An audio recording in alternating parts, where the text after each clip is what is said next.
In those 5 type of drills, you basically have everything you need to run a class fully alive and never have to rely on dead repetitions.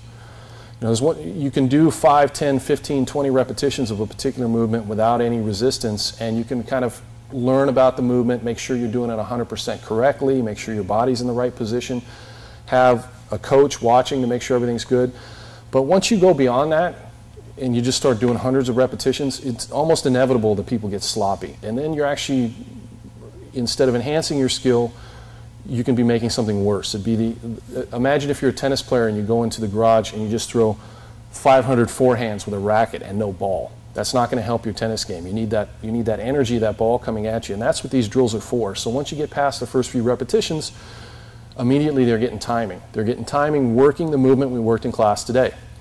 The opposite training method would be, okay, here's a couple guard passes, Matt, and then everybody rolls at the end of class. And what happens, and that's, a lot of classes are taught that way, but what happens in that class is there's no link to the technique they worked in class and their rolling. So they learn a new technique in class, and then after they've done the technique with a few repetitions without any resistance, everybody wrestles.